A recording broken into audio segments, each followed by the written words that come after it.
Тарихи Тараз топырағында Аспара Fashion Week халықаралық сән апталығы басталды. Сән көрсетілімі аясында шет мемлекеттері мен отандық дизайнерлердің туындылары көпшілік назарына ұсынылды. Халықаралық деңгейдегі сарапшылар сәнгерлердің неофольклор стиліндегі киім үлгілеріне баға беріп таңдау жасады.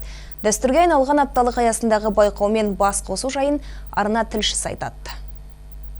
Аспара Fashion Week әлемнің үздік дизайнерлері бас қосатын айтулы шара. Азия мен Еуропадан келген сән эксперттері мен 10 мемлекеттен келген сәнгерлер апталығы биыл Жамбылда жалғасын тапты. Бұл жолы да дизайнерлер өткеннен сыр шертіп, тарихты танытатын неофольклор стиліндегі киім үлгілерін көпшілікке ұсынды. Сондай-ақ заманауи киім үлгілері де назардан тыс қалмады.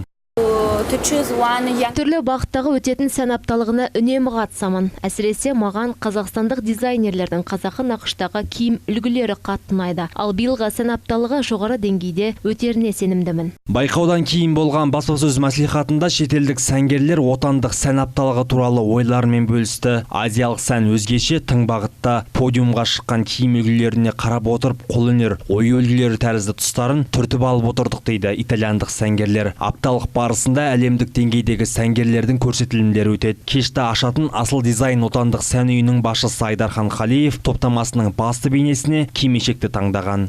Кимешекті бұлай бұрынғыдай келтіре алмайсың, келтіріп те қажеті жоқ, бірақ қазіргі заманға сай, егер оны стилизациядан өткізсең, бүгін құда қаласа бірінші коллекция, біздің коллекция, бренд Аспараның коллекциясы шығады. Ол жақын арада 18 күні Милан Fashion Week'та и 30 күні Париж дефиле Париж Fashion Week'та көрсетілген. Европалық қауымға өте ұнады. Аспара Fashion Week сән апталығы 2 күнге созылады. Осы уақыт ішінде Италия, Ресей, Өзбекстан, Украина және Түркия сәнгерлері өз топтамаларын көпшілік назарына ұсынбақ. Аят Асқарбекұлы, Ақсәуле Әбітай, Леспек Әбдіжаппар, Азат Байтемір, Нұрбол Қыстаубек, Жет Ньюс.